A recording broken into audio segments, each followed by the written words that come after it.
Is looks he like going to get more beer? Should I just start without him? Yeah. Hello. Good morning, good afternoon, good evening, good night, good times, whatever time it is. Richard is out the away at Still at the moment. He's saving the world with his Batman superhero Superman suit on. So I'm going to be taking over again and doing the hosting. Joining me as always is Mr. Chris Cute. Hi, how are you? We've got a super special episode this week. We are joined by Earworm to the Stars. If you don't know what an earworm is, it's basically when someone's streaming and they've got someone talking in your ear reading out the comments. It is Mark the Gentleman Woodturner. How do, everybody? Welcome, Mark. So thank you for having me. That's all right, mate. No worries. Just a quick reminder that today's podcast is brought to you in part by Yorkshire Grit, the Woodturner's abrasive paste. Our good friend Chad over at Mancrafting, who makes those awesome powder-coated Yeti mugs, Pan from Highland Boxes, and their amazing resin hybrid blanks, and Steve Newland over at Harnell Media, who takes all my credit for doing the website and stuff. All links to our sponsors are in the description, and you can also be found on the webpage, which is mexinternationalpodcast.com/sponsors. Chris, do we have any random listener questions? I have one, and it is random. We have some from Andy Pugh today, but they are devoted to our guest, Mark. My question is, why is everybody so in love with the season of fall? Seasonal fall. Well, because winter, spring, summer, fall. I mean, but everybody up and talking, oh, I love the fall. Is it because it's like a relief from the summer heat?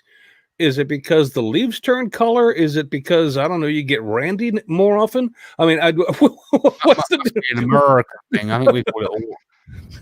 Well, my American audience won't understand that slang, but that's fine. Probably to do with the temperature. Probably. Because I'm not a fan of the fall, and I wrote about this on Facebook, and it makes no sense because the temperatures, like I say, are really nice, and the leaves turning on the trees, it's absolutely gorgeous where I live. Colors are nice. Say what? The colors are nice. Yeah, the colors makes a full project. It's like, but I'm the guy who has to blow the leaves off of 4 acres of land, and I'm telling you, that's just not an easy chore to do. So I look at the fall, and all I see is, oh God, here comes a hell of a lot of work. Anyway, that's a hard life. Yeah. Well, I don't know about hard, but more of a pain in the you know what. Anyway, okay. So that was the only random question I personally had today. So we can move on from there, Mr. Page, if you'd like. Right. So, Mark, you're in the hot seat. So, you've got quite a story. So, when I asked you to send over your bio today, I think Chris was still reading it at about midday today. And I sent him over it 2 weeks ago. Not exactly a short story there, buddy. So what we kind of when we first started this podcast, we had something which was kind of like a comic book kind of story, wasn't it? So it's kind of like, what got you into making? Originally, a long time ago, I had a hobby. I used to make knives the old-fashioned way, all by hand in a forge with a coal-fired forge, an anvil, files, and a hammer. And my signature handle style was, the best way to describe it would be Japanese. So they were simple round handles. Yep.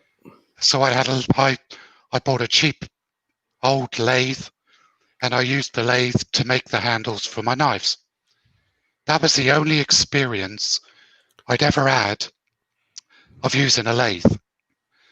And then I got sick, came out of hospital, realized that I needed to do something to help build up my strength, both physically and mentally. and to give me something to occupy myself. So I did what a lot of people do. I went on YouTube. I had a look around, and I knew I wouldn't be able to make knives again because physically it was very demanding. And I stumbled across some wood turning videos, and I thought, lathe. Yeah, I know how to use one of those, sort of. And just immersed myself in hundreds, if not thousands, of YouTube videos, and started that way. That's how I got into making. That's actually the answer. If you want to expound upon that, from the first question we have today from Andy Pugh, he says Andy's interested to know why you ended up picking turning wood rather than doing something else, and I assume it's because you had familiarity with it. Because I had familiarity with a lathe. Yeah, I'm not a woodworker. I've never been DIY orientated. Flat work, I won't even touch because I just don't have the skills. But I knew how to do basic things, basically spindle work on a lathe. And I thought, well, I looked at it analytically and thought, I need to build up my legs strength. I need to build up my arms. I need to build up my hand and eye coordination. So those things all offered themselves to standing at a lathe, using hand tools on a lathe to help strengthen and rehabilitate myself. All right. Well, let me ask a question, and we'll get into this so you can explain, in case people don't know that are listening. And I'm going to guess a fair amount of them won't know. What was it that caused you to need to go into that kind of rehabilitation? Because you apparently were looking to get both arms, hand and eye coordination going, your legs built back up. I mean, it sounds like you became deathly sick, my friend. Right. The abridged version. I'd been having periods of being ill, and I was suffering with pancreatitis. It took them about a year to diagnose that I had gallstones in my gallbladder. So I was scheduled for a routine operation to have my gallbladder removed. Went in, had my gallbladder taken out, and unfortunately developed sepsis in the hospital. What is sepsis? Sepsis is a disease that it's like an infection. An infection, okay. Gotcha. An internal infection. Gotcha. The sepsis wasn't diagnosed. It wasn't picked up. It is difficult to diagnose. I'll give them that. But because it wasn't diagnosed, it then turned into something called necrotizing fasciitis. Look that up, everybody. Just look, yeah. Google is your friend. Necrotizing fasciitis, which is basically a flesh-eating disease, and it erodes and eats away your vital organs. So the only way to treat NF is, if you think of a forest fire, the firefighters go in and they cut a fire break ahead of the fire to starve it of fuel. And that's what they had to do with me. They had to get ahead of the infection and cut away good tissue to stop it. The only problem was it didn't stop it. So I had 37 operations. I fell into a coma. I was in a coma for 5 months. I was on life support, on a ventilator. I lost my pancreas. My kidneys stopped working. I had liver damage, bowel damage, stomach damage. My heart stopped 4 times. I was clinically dead 4 times. And I was in hospital for just over 10 months in total. And during the time I was in hospital, during one of the operations, the surgeon made a mistake and he severed my vagus nerve in my throat, which caused partial paralysis, total paralysis of my left larynx, my ability to swallow, and permanent nerve damage down my entire left side. So, because I've been in bed all that time, I lost 85% of my muscle mass, and I lost 12.5 stone in weight in 10 months. Well, So I used to be a big guy, used to weigh 24.5 stone, and I weigh just over 12 stone now. So you're half the size that you once were. Yeah. But I mean wow, my friend. Well, first of all, I'm glad you pulled through. So for the American viewer, he lost 168 pounds. Yeah. In 10 months. In 10 months. I can see that. I can see the need for rehabilitation, my friend. Yeah. How did you? Well, I mean, I don't want to go through the because I'm sure there was a lot of. Man, mentally, that must have put a toll on you. I mean, mentally, that must have. I mean, it would have me. And I'm just wondering, what got you out of the bed in the morning and finally got you going? I mean, what was it? Was it the turning or keeping your mind occupied? I mean, did you just come to a realization that, this is what it is? I can either make it work or I can sit here and feel sorry for myself. I mean, tell me the story about that. Exactly that. I came out of hospital in the December 2018. Back home, the hospital told me, take it easy, give yourself time to adjust. Couldn't walk without a walking frame. Couldn't get up off the sofa without assistance. I couldn't dress myself. I couldn't bathe. I couldn't do my meds. So I was totally dependent on those around me. And after getting through Christmas and sitting there during January, sort of end of January, February 2019, exactly what you said, Chris. I thought, I'm either going to sit here and be a vegetable and feel sorry for myself, or I've got to get up and do something. I've got to have something to occupy myself. I used to be a workaholic. I used to be a bus driver, and I worked 60 or 70 hours a week, driving nights. So I drove night buses, and I was very active, and I just knew I had to do something, or I was just going to, I was either going to be a vegetable or I was going to end it, No, I hear you. Yeah. Wow. So your voice isn't down to the 10 bottles of whiskey like Dale claims. No, there's a vicious rumor going around that I drink 31 bottles of whiskey a day just to maintain the voice. The voice is.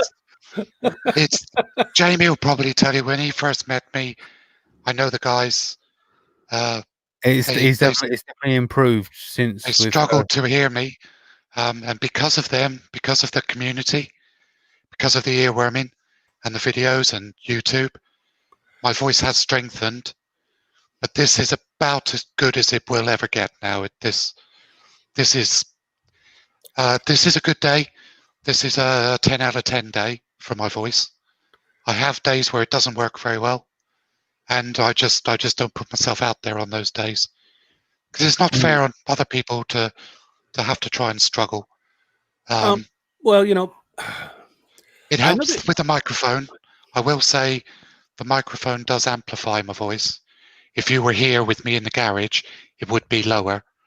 But it is improved from what it was. Yeah. Well, my friend, Jamie and I were talking about what we're going to do this weekend, and Jamie told me about your story because Jamie knew it and I didn't. And I know that you are, but you yourself mentioned it before we went on to that. You're relatively new to the community. And we wanted to let people know, not only you, I mean, obviously welcome. But what an inspirational story. I mean, because we talked about this before we went on. It's like, there are people out there who make excuses because they stubbed their toe and just don't feel like it. And then there's that story. And then it's like, compare and contrast, ladies and gentlemen. Yeah. There's a way to get around everything, no matter what your disability or what your faults may be. And and I know it's sometimes hard to see, because that goes back to the mental state of where you are. You're either going to sit there and do nothing and be happy with that, or you're going to get up and do something. And so for the people that want to get up and do something, Mark, you're an inspiration. Thank you for telling me that. Thank you for telling us that story. I think one of my favorite quotes from a film, and I'm pretty sure it was Shawshank Redemption, was, "You can either get busy living or get busy dying." And I chose to get busy living. Good for you. Good for you. How many people you know that are on first name terms with St. Peter? Yeah. We hung out a couple of times. We hung out, yeah. I'm not ready for you yet. Get out of here. Get out of here. Basically, yeah. Four times, like, look, there's no happy hour today. Just go back to where you were. All right. I know you liked it the last time, but no, we're not offering the crumpets like we did last time. I used to get visited by a priest in the hospital. He used to come and see me every day, because I was in intensive care for 103 days straight. Right. And I remember one day he sat there and he said, "I don't know if anyone's told you, but I actually administered the last rites to you 4 times." And I was like, "Oh, really? Wow. Thank you." And he said, "I'm not going to do it again because you just kept making a mockery."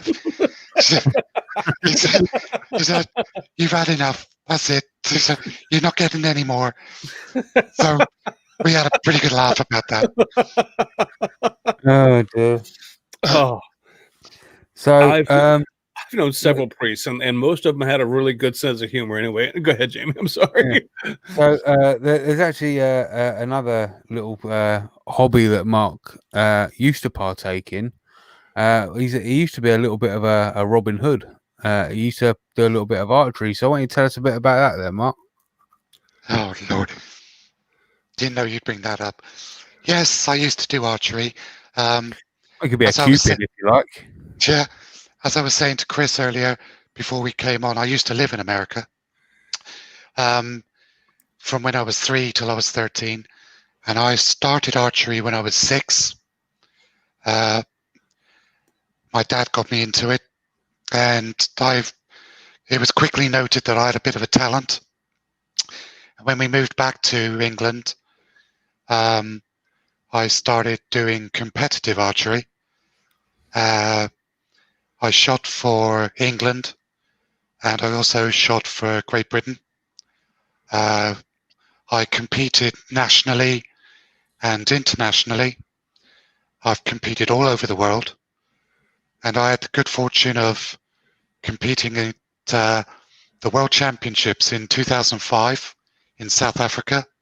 Nice. And I won the silver medal, and I was ranked number 2 in the world for 2 years. Well, congratulations. That's a skill. I don't want to confuse people with talent, because that's a skill. You have to learn to be that good.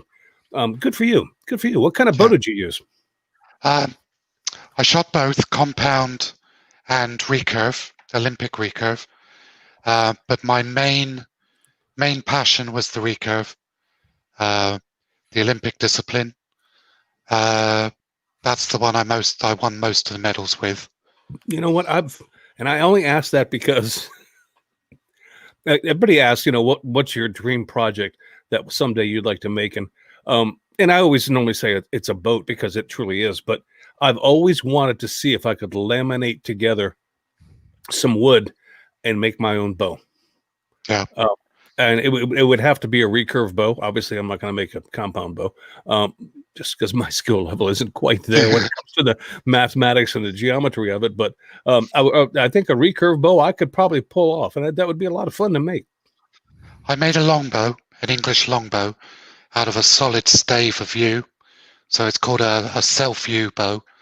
That was 6'6", and I shot that in competition a couple of times. That was a lovely bow to shoot. The English longbow, the old ones back in the day, they were really, really hard to pull back, weren't they? I mean, you had to work up to be able to pull the string back. Well, they say that it's technique more than strength. Okay. They do say that the Tudor bowmen, the old English yeomen, they had deformed arms. That came from the amount they shot, not from the power of the bows. You can pull if you use the right technique and you use your muscles properly. You can pull a 110-pound longbow or war bow, as they're called, quite easily. But to do it repetitively, again and again and again, and consistently, that is what deforms your bone structure and your muscles. Gotcha. The actual technique of pulling the bow, it's not strength, it's technique. Got it. Well, when you got up off of your couch and you decided that you were gonna, work for being part of the living, and you went back to the lathe. Obviously, we've established that.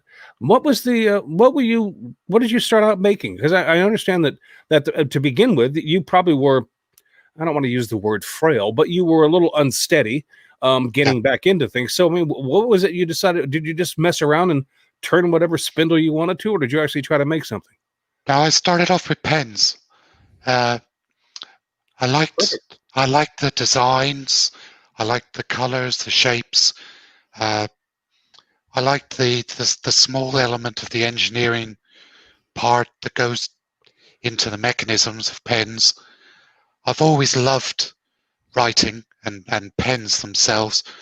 So I always had a big collection of fountain pens. And I just naturally gravitated towards pens. So from April of last year until February of this year, that's pretty much all I made. Just pens. And again, it was one of those things. I fell into it and found out that I had a knack for it. I had a bit of a talent. I was lucky enough, fortunate enough that a couple of people befriended me from within the pen community, and they said, for somebody who's been doing it for such a short space of time, it's obvious that you've got it, you know what you're doing, and you have the eye. So I just started banging pens out, Well, we've got Mark Christopher was out in the chat earlier. I don't know if he still is, but Mark does some incredible work with pens and signature woods and things of that nature. You two should get together and just have a conversation, get to know each other. Because Mark's a fantastic guy, and I'm sure he'd love to talk to you. Yeah, anytime. I'd love to. Yeah. And then and you're both proud to taking your clothes off. We're gonna have Mark on, so save that story, Jamie. But I mean, have you done anything besides pens since then? Have you attempted things? Because I'll tell you straight up. I worked on a wood lathe when I was young, when I was in high school. That was my introduction to it. And then for like 20 years, I hadn't even thought of or seen a lathe. And then I got a lathe and I started doing spindle work, which is basically what all I learned when I was in high school. But then I decided one day I'm going to turn a bowl. And my first bowl attempt, the bowl blew up on me. I was like, oh, well, put the tools down. I don't need to do this anymore. Step away from the lathe. No, I have since rectified that situation and now know how to do it correctly. But at the time, it was like, that scared the bejesus out of me. When that thing went off, I was like, oh my God. I don't know if you can see just in the background there up on that countertop. Let me highlight you. Hold on one second. Oops. Have you booted him? No, I didn't boot him. Hold on a second. I want to highlight him. There he is. That's my first lathe there. That's a small mini lathe. And obviously this one here with the bowler hat on, that's my main lathe now. When I moved into this property in February of this year, it's got quite a large workshop.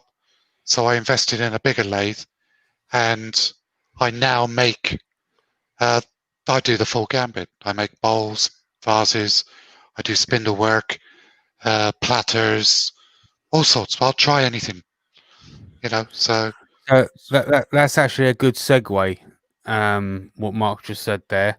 And if this isn't a reason to go and subscribe to Mark's channel right now, well, after the podcast, right? I actually challenged Mark to make a bowler hat, right? Which Mark has accepted, since Mark is known for wearing a bowler hat. So he says I he's going actually to like do it. bowler hats. Mark says he's going to do it. So keep your eye out for a bowler hat to be made out of wood on Mark's channel coming soon. I used to be the only bus driver in Bristol that wore a bowler hat, Oh, hence the Gentleman Woodturner. gotcha. So yeah, there you go. I was I gonna will do it. I will do it. Don't turn down a challenge. that. You know what?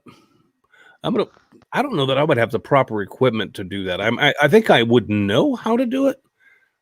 I just don't have the right gadgets from my lathe to let me do it. But hey, whatever. I haven't quite figured it out myself yet. But It's oval. by That's what we got. gadgets, what I mean is skill. I'm not sure. I mean, I'm with you. mentally, I'm I with know you there, how. Chris. Yeah, physically, I'm not sure I could get that done. But anyway,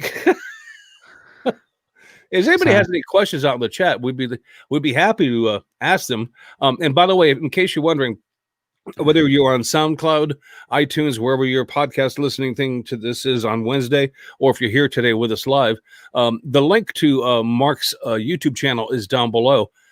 Go click on that and subscribe to the man, because he has done some pretty crazy work, and it's good stuff it's good stuff watching. So thank you for that, Mark. And since you're talking about subscribe buttons, don't forget to subscribe to the podcast YouTube channel. We're close to 1,000 now. So After 4 years or 5 years, after 4 years, yeah, we still ain't there. we're still waiting for 1,000 subscribers. This shows you for us all that this shows you the intensity that we tackle the show with. I know we really don't promote it enough. My bad. Whatever. People who want to find us, they'll find us. That's fine. Yeah. So I've actually got another question as well. So Mark actually has a little bit of a military background, and with every military background comes a good military story. So I want to know what Mark's military story is that's funny. Right. Okay. I think you know this one because I think I told you. That's why you've asked it. I don't know. I was briefly stationed in Cyprus, and I was on guard duty one evening, and the Red Arrows, the display team for the Royal Air Force, were stationed. Your Blue Angels, Chris. Gotcha.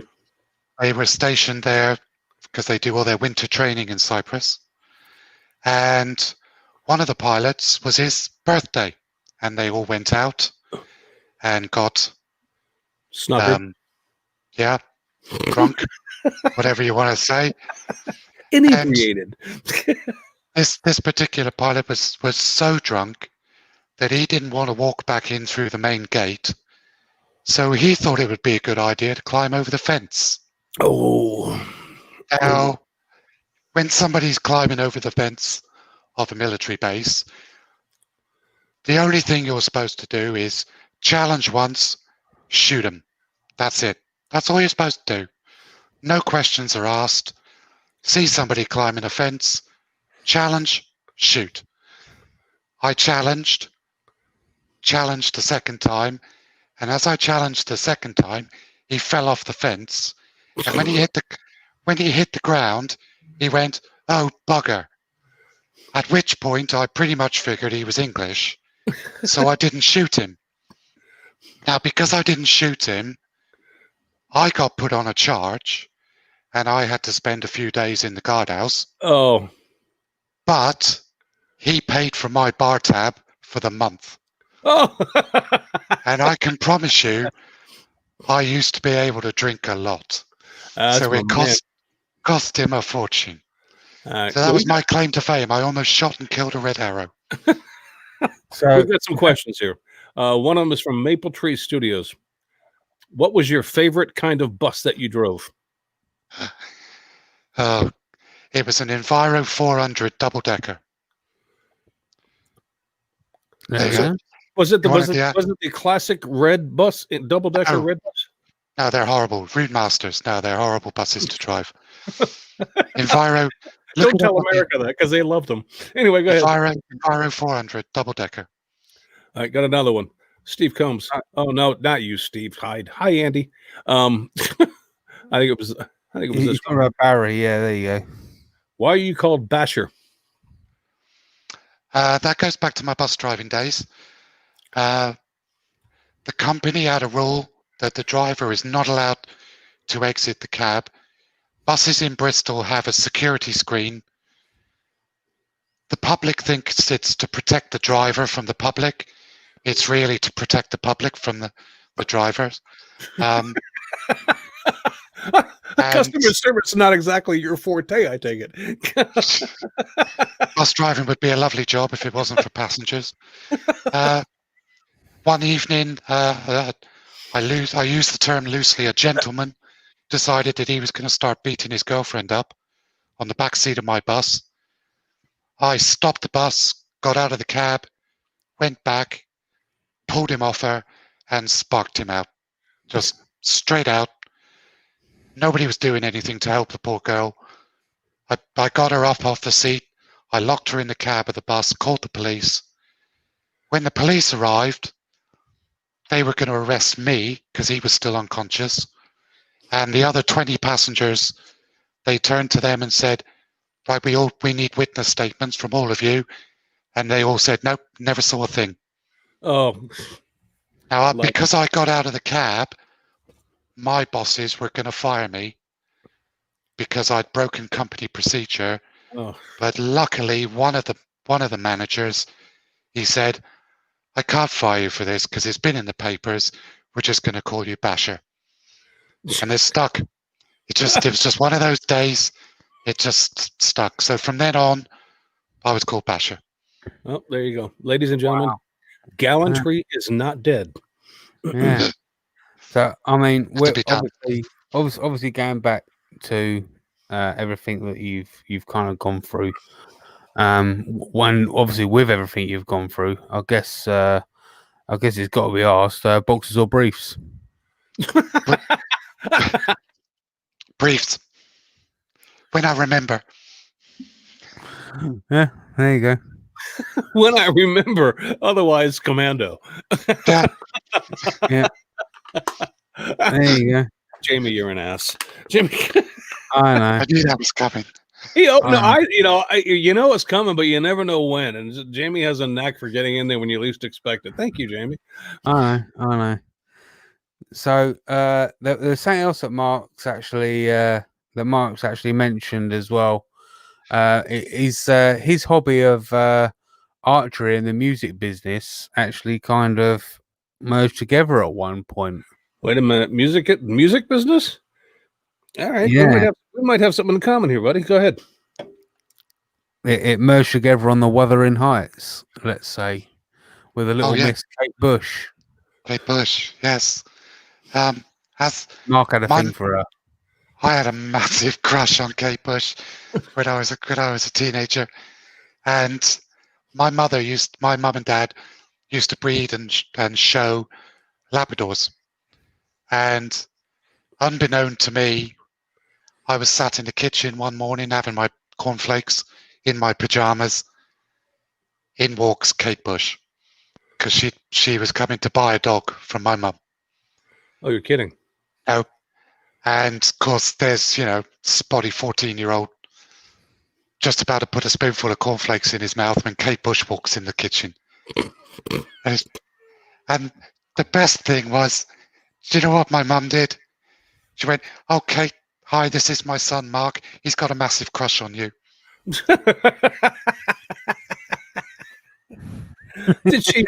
Did she come give you some love, give you a little kiss or anything? No, she just like, oh, okay. And where's the puppy sort of thing. She was more interested in the puppy. That must have made for several months worth of really good dreams. Anyway, But the thing that Jamie's talking about is the single version of her song "Running Up That Hill." She's pictured holding a bow pulled back, and I actually advised her to change the picture from how it was originally because she was doing it all wrong. So I kind of helped her that bit. So look at you, kind of a claim to fame. the advisor to the stars. We have him on with us today. I doubt very much she remembers me. Be nice if she did, but I doubt it. You may ask if if he once suggested to Charles that he should part his hair a different way. Anyway, got another question from Andy Pugh. If you don't want me interjecting, Jamie. No, go for it. The last question Andy had for us today was, considering your story, considering what we've just said about how people, I mean, at least how I look at you, the question is, who inspires you? Within the makers community, the person that inspires me most, I would say, is Chris Fisher, the blind woodturner. Makes sense. Because what he's able to do with the limitations that he has is truly astonishing. I know people always say, oh, there's always somebody worse off than you. And that's something I firmly believe in. For Chris to have overcome what he's overcome and to do the work that he does and to be able to be somebody that inspires somebody like me and anybody else in the maker community that knows him, I think he's a truly phenomenal human being. I don't think we'd find many people that would disagree with that. And you know what I find most inspirational, not only about him, but about you? Because Chris Fisher, if you don't know, was a sighted person. He was not born blind. Yeah, he used to be. Yeah, yeah. He lost his sight. You were not always handicapped with your current struggles that you're having today, but you've overcome that. That is what's truly inspirational. Because, and I don't want to just diminish this whatsoever, but like if somebody was born with your condition or somebody was born blind, they don't know any different. And so it's just like, hey, I'm just like you. I mean, what's the big deal? But to know what you've lost and to come back from that with what you have today is amazing to me. That's a true inspirational story. I mean, to anybody who can do that. See, technically, officially, I'm classed as disabled, but I don't like to think of myself as disabled. If I have to, I describe myself as disabled. Well, no, I understand that. I like to think of myself as hampered.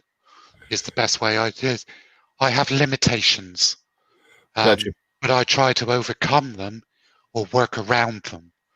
I don't let them stop me. And I think that's how a lot of people who are classed as disabled think. Officially, that's what they are, but in their own minds, they think of themselves as an able-bodied person who can't quite do the same things that everybody else can do, so they do it differently. They try and find a way. And that's all I do. I just, I don't turn the same way everybody else does because I can't feel this side.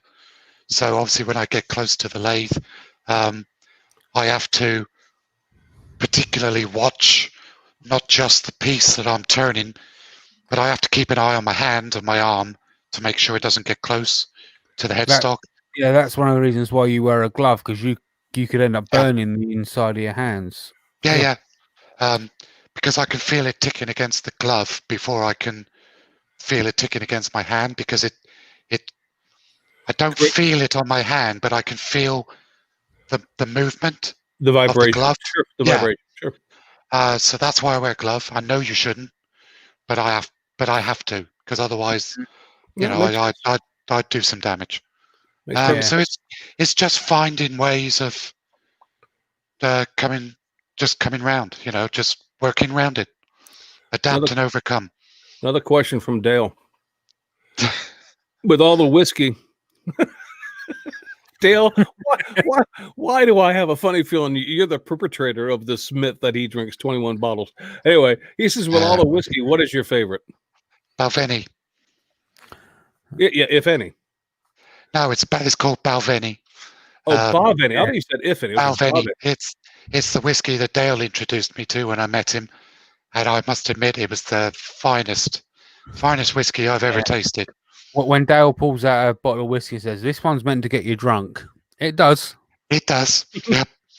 All right, Dale. When you and I eventually meet, and someday, my friend, we will. I want an introduction to that because I'm not familiar with that whiskey whatsoever. Balvenie is not something that is, widely known here in the United States, or maybe I'm just ignorant. Well, probably the latter, but you never know. Huey guessed it in the chat. He guessed it right. Yeah. Huey guessed it. So, yeah. What are you looking to do? Because I've been to your YouTube channel. I've seen that you do it, and I know that you do videos when you can and when you want to. Just like most of us. But is there anything that you're looking to do that you haven't done yet, or maybe just something that you've had in the back of your mind? You're going, I'm going to tackle that someday soon. I'm going to put it out and show people. I'd like to. I've got an idea for doing a large segmented piece. I quite like the dedication that's involved in doing a large number of segmented pieces and turn that into a vase or a big bowl or a platter or just a piece, an art piece. So you're talking Kyle Toth territory here. Kyle Toth, Olivier Gomez is another one who's one of my favorites. Yeah. The 30,000, 50,000 piece kind of territory. Yeah. I want to do something, substantial. That's kind of down the road. As far as like where my channel goes, my channel is for two main reasons. And it was something that Andy Pugh mentioned in his recent video, and it really struck a chord with me. One of his reasons for doing a YouTube channel was legacy. Bingo.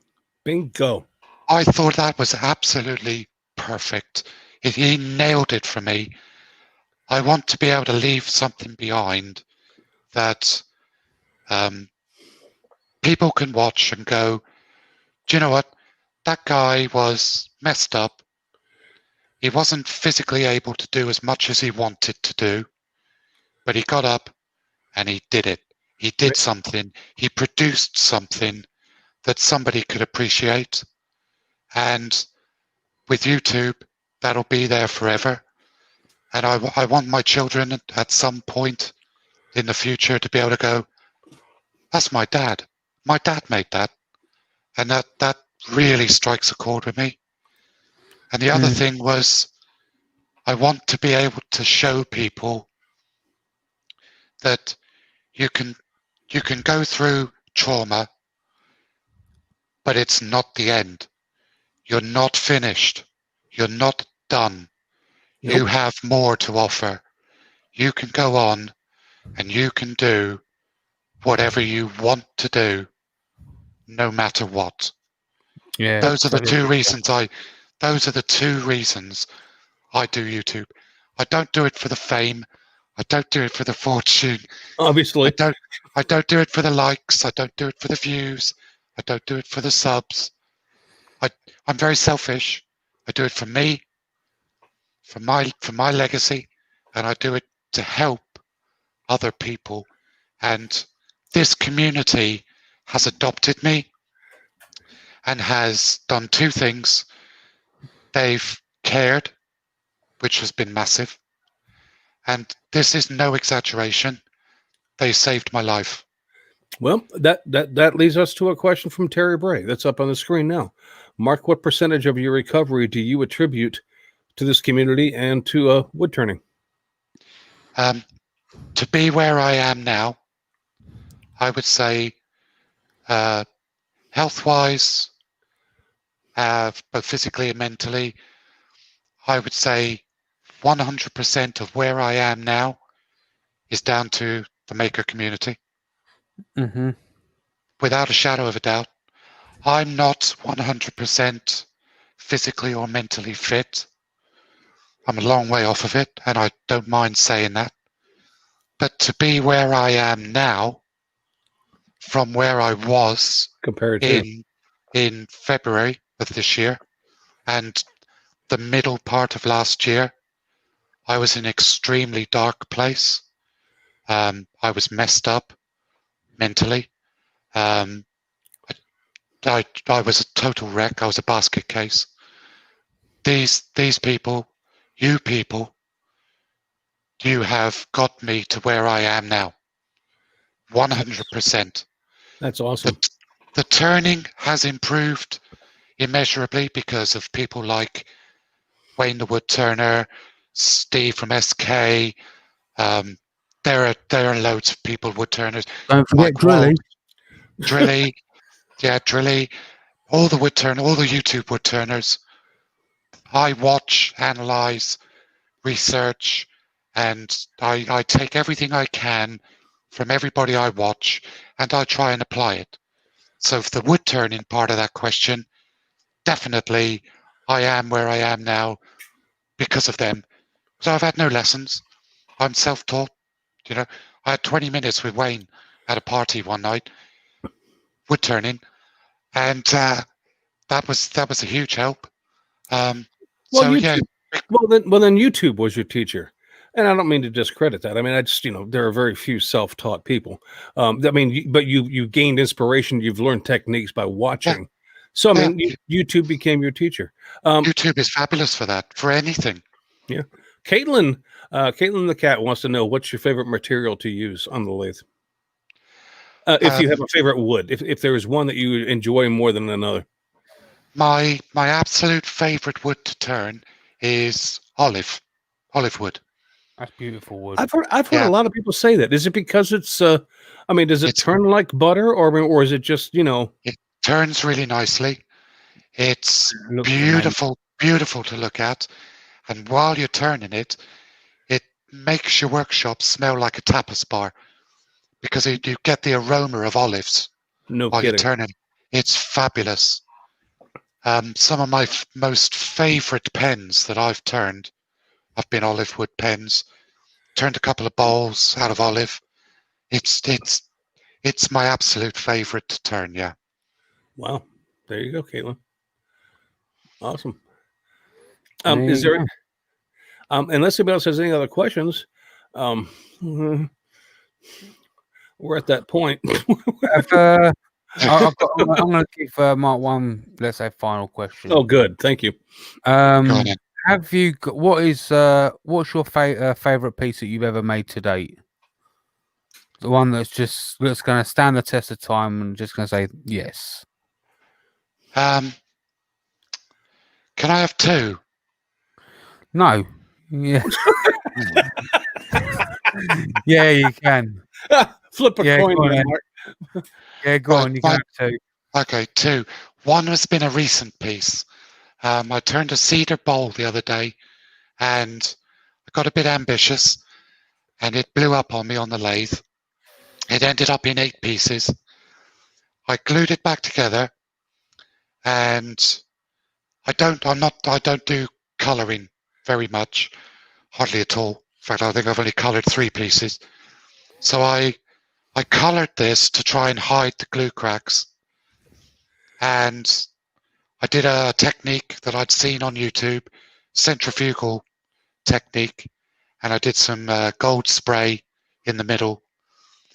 And then I really went to town on the finish. I gave it 7 coats of lacquer. I used Yorkshire Grit, microfine, and then I used Hampshire Sheen high gloss wax, and it came out like a piece of glass. Really? And I was so proud of the finish.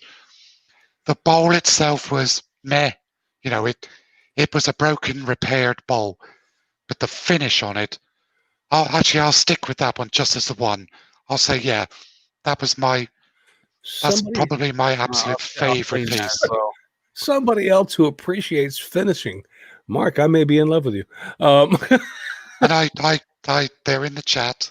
I've just seen you. Yeah, I gifted that bowl to Chris and Emma from Dragon Turnings. Well, do you ever want to turn resin? Is Emma's question.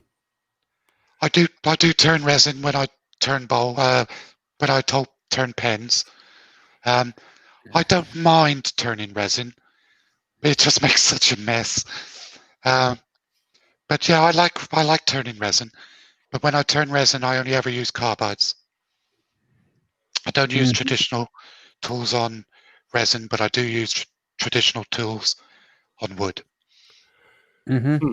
I haven't turned a lot of resin, but in my very brief experience doing so, I am the exact opposite. I use traditional tools on resin, but I use carbide tools when I want to get fine detail on a piece that I'm turning of wood. It's only because, like I mentioned before, look, I'm not Jamie. I don't have a ton of skill on a lathe. I mean, I have some, but not a lot.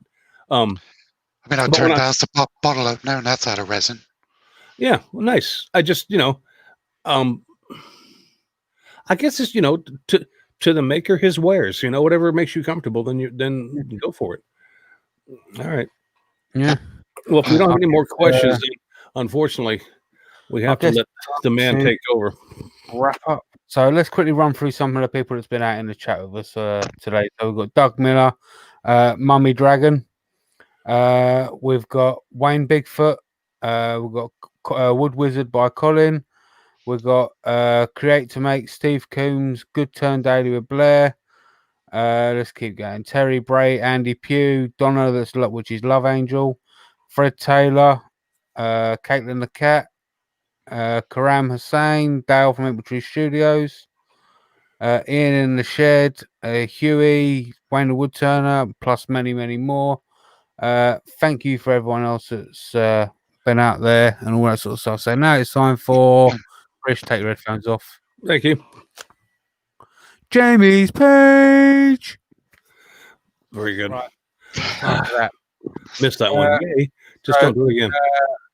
As it's been mentioned, Maker Central's coming up in 2021. I know it's a distance away, but you may have run out of stickers or running out of stickers. So on the podcast website, makersinternationalpodcast.com /stickers, there's £20 discount off your stickers. And yeah, you go there and they're £20 off at checkout. So yeah, there's just that. So my shout out. By the way, I've also got a premiere in about 35 minutes at 11 o'clock. Caitlin the Cat, I believe she's out in the chat, has got one at 11:15 straight after me. So this should be our standard outro for every show. We should just let let it record it. Go ahead. Right. So I'm sorry. Go ahead. Your shout out. My shout out goes to a channel I only came across today. She's got about 1,000 subscribers. It's a woodturner called Lisa Ramlow. She does some real nice pieces. I'm not going to shout out any specific video. But yeah, her whole channel, she makes some real nice pieces. She does resin, she does plain just wood, a mixture of both. Real nice, real good channel. So yeah, Lisa Ramlow. Awesome. And just a quick reminder, once again, much like Mark, you can find the Gentleman Woodturner down in today's description. You can also find all of the shout outs that we're giving today down in today's description as well. So check those out. My shout out is actually, and I can't believe I'm doing this, Jamie, and you're going to go, oh my God, really? My shout out goes to Richard. Mr. Morley. Mr. Morley put out a video this week, and Richard's YouTube channel, in case you don't know it, is called Brain Fizz on YouTube. You're right. I can't believe you're doing it. But I'll tell you, and you know what? Rich is going to go, holy crap! I can't believe he's doing it either. But Richard did a review video on some spring clamps. They were like Collins clamps. Yeah, I see that. But he did it based on a few people recommending them on Instagram who were saying, anyway, it turns out he thinks they're rubbish, which is not surprising from Richard, but he thinks they're trash. And from what I saw on the video, I'd kind of have to agree with him, which I think for us, Jamie, between you and I and Richard, maybe sometime in the future when he gets back, brings up a topic for another show. I think you're right. It's like, do you think people giving endorsements based on getting something for free or perhaps even getting paid for it, are they to be considered believable or 100% genuine? I don't want to get into it today because obviously we're running short on time, but I think that's a fair topic to have with some people, because I think the answer to that will vary on who we're actually talking about. But anyway, if you have a chance to take a look at it, Brain Fizz, Richard Morley, unfortunately, is my shout out this week. So go take a look at that latest video. And if you don't agree with me, then, feel free to message Jamie on the website. And Jamie will ignore it. and I'll never know about it. So please go ahead. It'll go into the into the spam folder immediately. Anyway, Mark, what do you got, buddy? My shout out is a gentleman in Canada. His channel is called the Klondike Craftsman. He's put out quite a few videos, really some nice stuff. He's only got 70 subscribers, so we're trying to get him up to 100 so he can get his custom URL. He's been in a hangout with us. Seems like a very, very nice man. So just give him a shout out. Give him some love, people. Nice. Awesome. Once again, links are down in the description. Good guy. So, well, Mark, thanks for coming on with us today. My pleasure. Thank you for having me along. And sharing your story, because you, my friend, are truly an inspiration, even to those of us who've never been through what you've been through. It's like, I have no excuses now. I have none. It's, get out in your shop, make the first cut and get something done. It's what I'm doing. Get out there and friggin' do it. All right. Don't get me wrong. There are days when I can't. There are days when I don't, but I force myself to do it, No, well, that was basically me kicking myself in my own rear end. So anyway, go ahead, Jamie. Yeah. People are asking for Mark's shout out link. I believe you've already put it in the. It's all in the description down below. It's all in the description down below of the live stream. Just click show more and you'll see it. Yeah, you'll be able to see it there. All right.